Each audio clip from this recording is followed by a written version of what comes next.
The Manitoba Chamber Orchestra has unveiled its 2025-26 season, and it's no surprise they've programmed another year of exceptional performances. Over the course of 8 concerts, the MCO will welcome an impressive roster of guest artists to Winnipeg, including acclaimed pianist Jeneba Kanneh-Mason, violinists James Ehnes and Kerson Leong, and a veritable cello showcase featuring Colin Carr, Denise Djokic, and Cameron Crozman, to name just a few. Also joining the lineup are harpsichord virtuoso Mahna Esfahani and the dynamic violist-composer Nokuthula Ngwenyama, among many others. This season's repertoire spans a rich musical spectrum from Grieg, Vivaldi, Chopin, and Bach to Piazzolla, with contemporary works by Kevin Lau, Nokuthula Ngwenyama, and Alexina Louie adding a modern edge. Eclectic, imaginative, and full of virtuosity, the upcoming season highlights not only world-class guest talent, but also the extraordinary artistry of the MCO itself. It promises to be a season to remember. And joining me here over Zoom to talk about the Manitoba Chamber Orchestra's 2025-26 season, I am joined by the conductor of the MCO, Ann Manson. Hey, Ann, great to meet you and great to talk to you here over Zoom. Great to talk to you too, and thanks for that really positive introduction to our season, which is a really exciting one. Mm-hmm. It, the season looks absolutely spectacular. Uh, as music director, can you talk about your role and how did the season come together? And can you talk about your role in the collaborative process in putting together the season? Yeah, it is. I kind of lead the charge on artistic things with the MCO, and that includes sourcing guest artists and programming. Of course, as you know, we do a lot of commissioning. I'm pretty passionate about promoting Canadian artists and Canadian composers. And planning the season is one of my favorite things to do. It's a really collaborative process. I obviously work with Sean McManus, our executive director, but I also work a lot with the guest artists who are coming in and the guest conductors who come in talking about programming. I like to allow guest artists, soloists, to have some input into the Mm, repertoire that they play. And I find that we get a very interesting and kind of diverse result from doing that. And often I learn about composers I haven't known before, and that just expands the MCO kind reach when it comes to programming really interesting, new, compelling voices. yeah, absolutely. And speaking of like new and compelling voices, one of the through lines that I noticed about this season is there is a definite representation of Black and Indigenous composers, conductors, and performers. Was that intentional? And for you, again, does it help sort of make the season more engaging and interesting? Um, I think yes and yes to both of those questions. Yes, I feel like, well, the classical music industry, I would say particularly the orchestral world, has been very conservative, very slow to change for many, many years, for decades. And so I think it is particularly interesting to hear from diverse voices that have not been on the orchestral stage, on the platform performing classical music traditionally.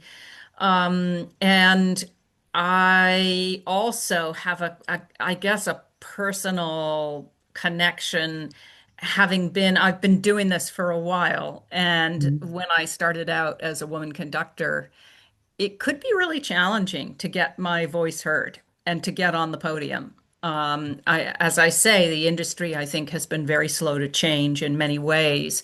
And so I personally really like to get people up on stage who might not have been given mm, quite the same opportunities in their career that they deserve. And yeah. the soloists who are coming this year, and of course the conductor Jerry Lynn Johnson, they're really, really good.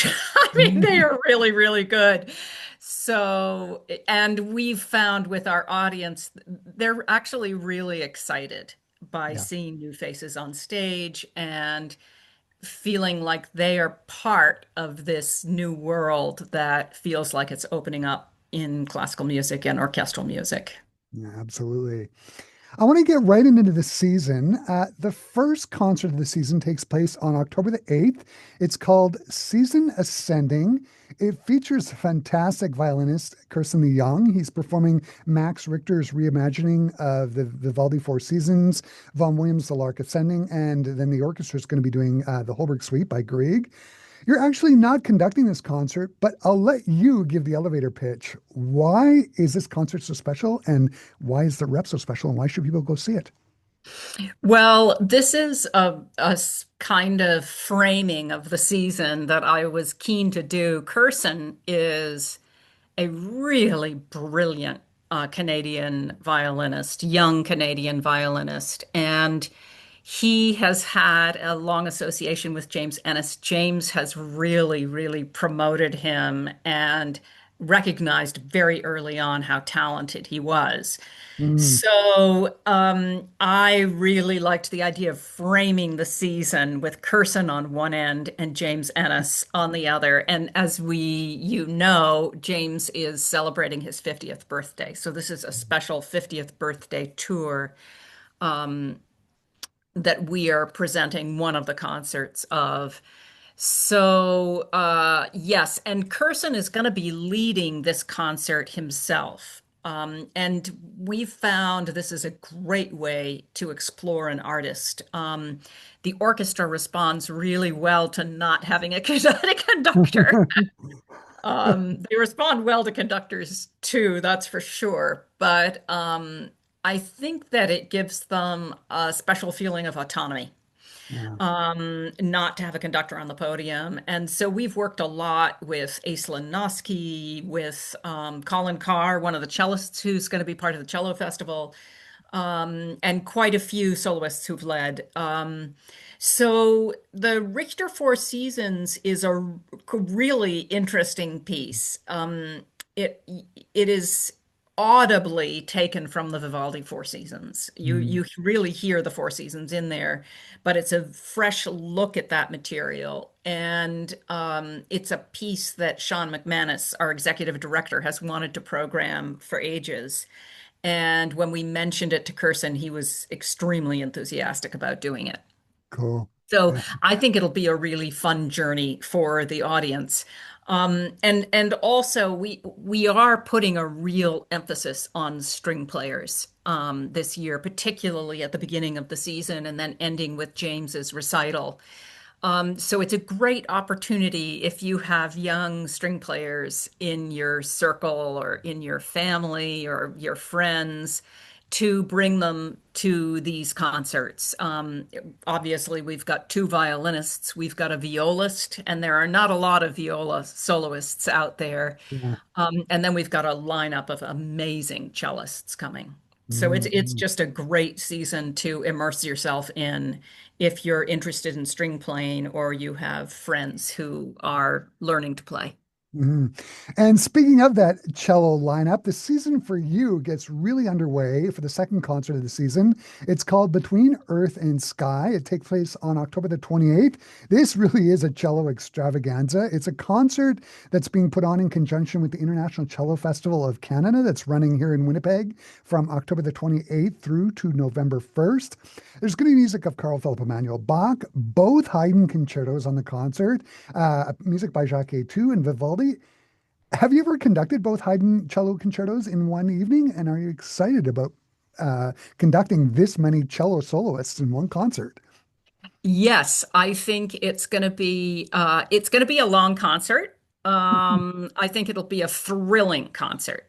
Mm, The MCO has collaborated with Agassi before on an international cello festival, mm, and it's actually really thrilling to hear these different cellists come up on stage with different instruments and different sounds and different approaches. Um, I've done both of the Haydn concerti many times, but I've never done them both on the same program.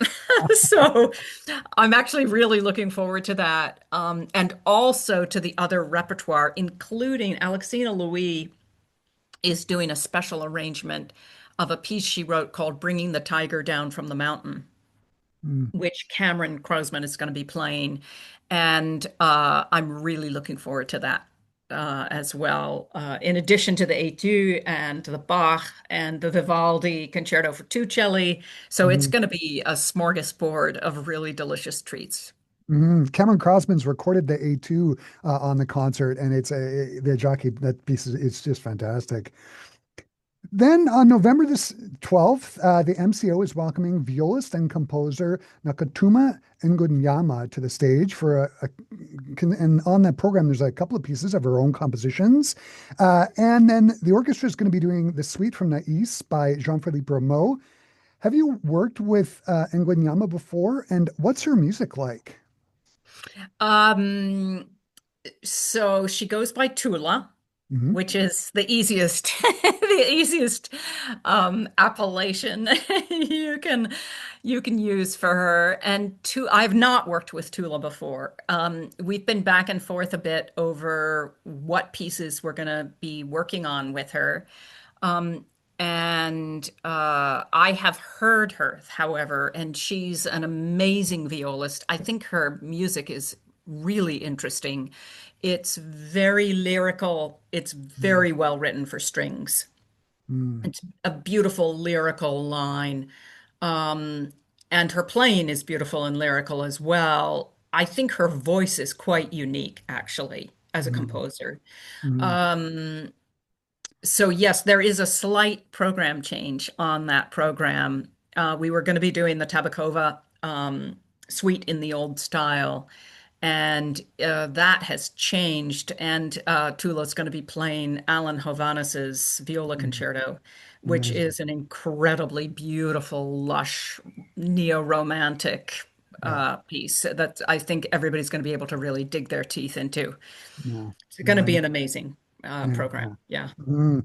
And also on that concert, one of the things that really struck me was you're going to be doing the suite of music from Rameau's Nais. Uh, I love this music. There's some great percussion writing in it. Uh, what do you love about it? And ha have you always had a fondness for conducting French Baroque music? I have an incredible fondness for Baroque music. I have not conducted a lot of it. I used to play a lot of it.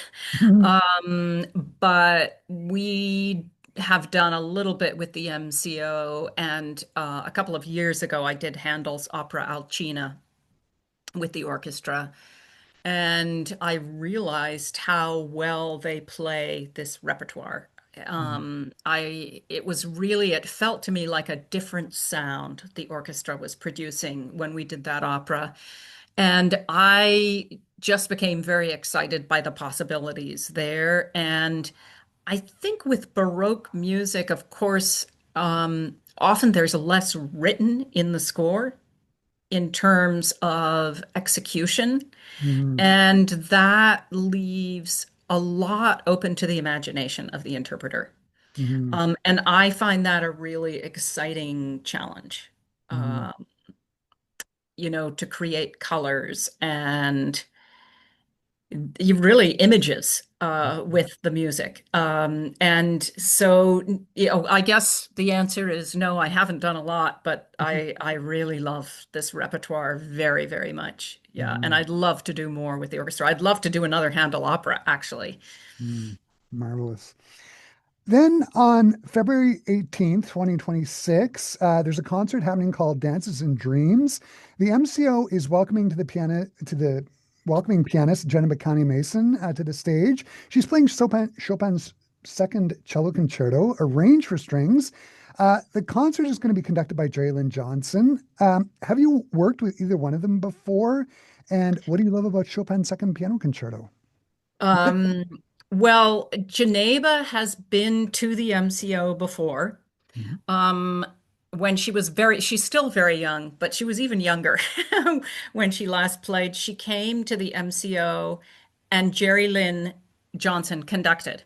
the Mm, last time she was here as well.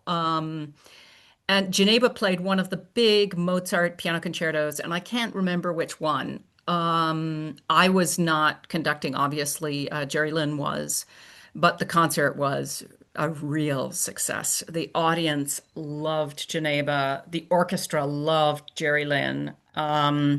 And so we really wanted to have them back again for another outing. Um, and Jeneba is, I think she's 19 now, possibly 20. She was 17 or 18 when she last came. Very young, mm, incredibly beautiful, stylish Mozart. Really incredibly sophisticated playing.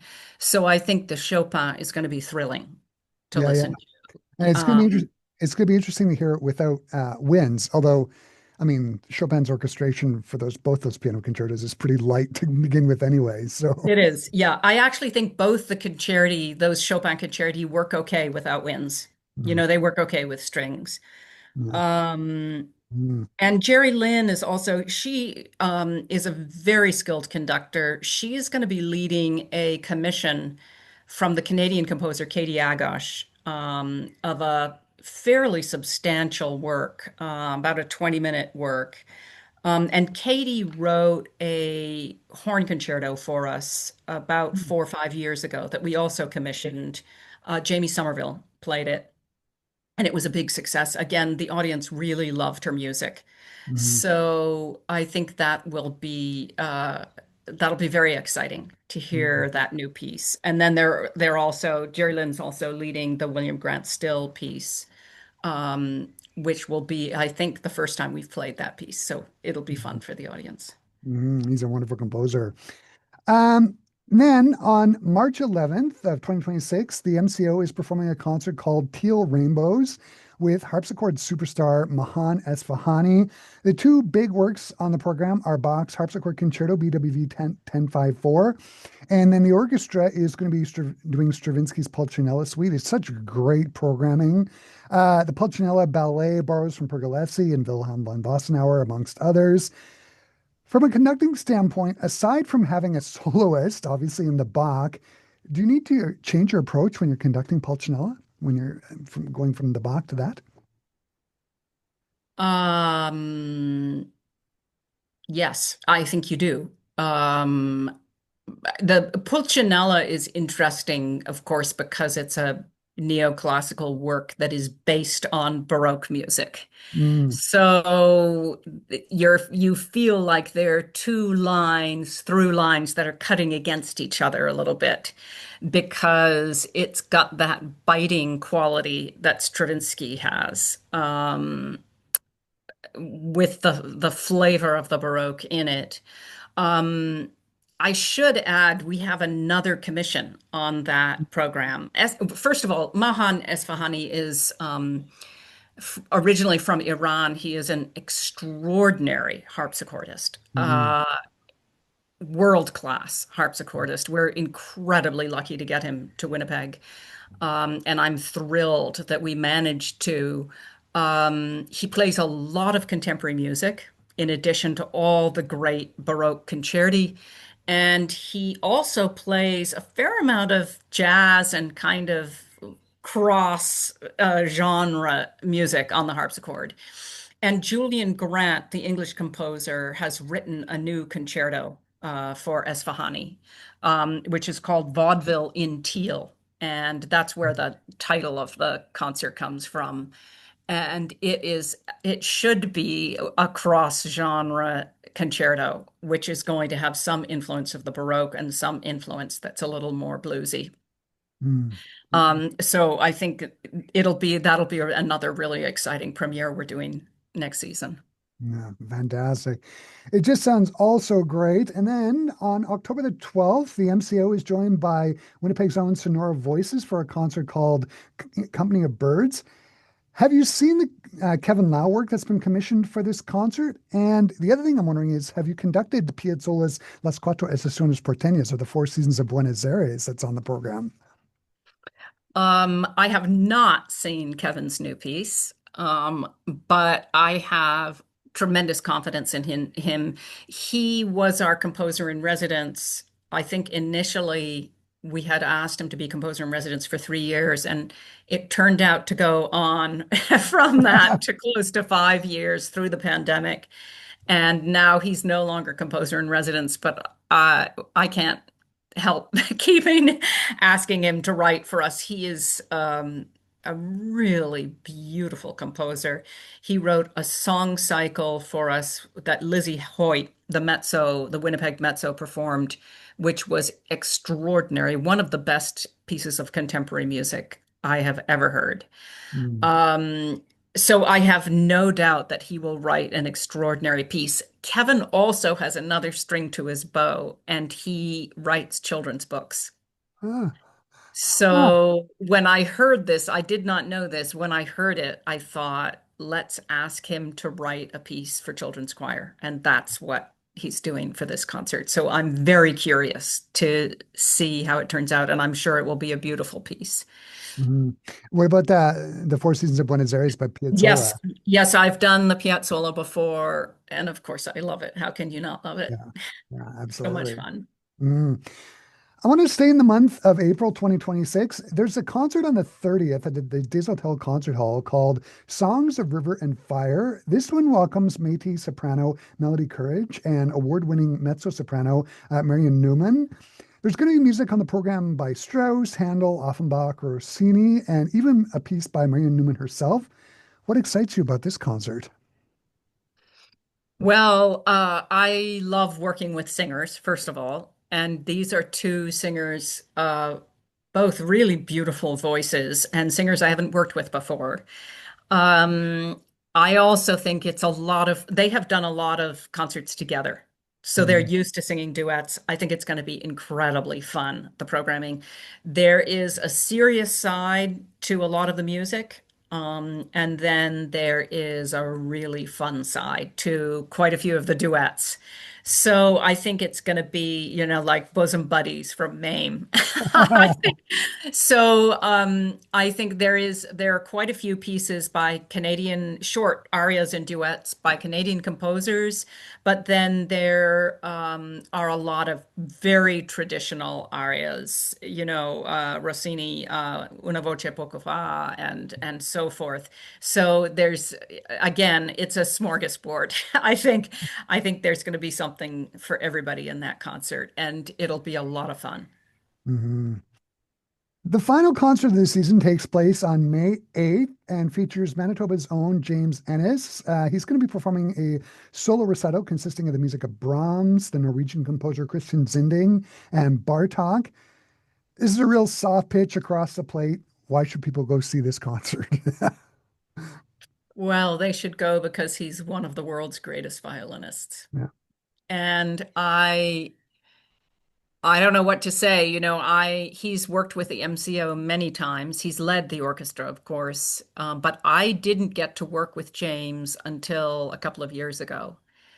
And I can tell you, standing next to him on stage and hearing the sound he produces from that instrument, I don't think I've ever heard anything like it. I think he is unique in the world with the quality, the sweetness of sound that he produces. Yeah, and the And what an virtuosity. extraordinary musician Yeah. along with it. I mean, he is just a jewel. And we're so lucky that he keeps coming back to the MCO. Mhm, mhm. And this has been a real treat to talk to you and do a rough overview of the MCO's 2025-26 season. I'll wrap up the conversation by asking, you've been music director of the Manitoba Chamber Orchestra since 2008. What do you love about conducting an ensemble and what keeps you coming back to Winnipeg? Well, I love the musicians, so I love working with the orchestra. They are so positive and so willing to try anything. I love the audience. We have an amazing audience in Winnipeg of people from all different backgrounds, all different ages, who are so positive about what we do and so open to new experiences. Um, and I love we've got two amazing venues to play in. The Crescent for, the Crescent Art Fort Center. Rouge Art Yeah. Center, Yeah. and the new hall at University of Manitoba, which we opened last season and which is extraordinary. Yeah. So these are, it's just amazing to be able to play in places like this with musicians like this for an audience like this. I Yeah. bet. And this has been really, really wonderful. The 2025-26 season looks just spectacular. A big congratulations to you and everybody at the MCO. And thanks so much for making the time to sit down and talk to me about the season. It's great to talk to you, Chris. Thanks so much.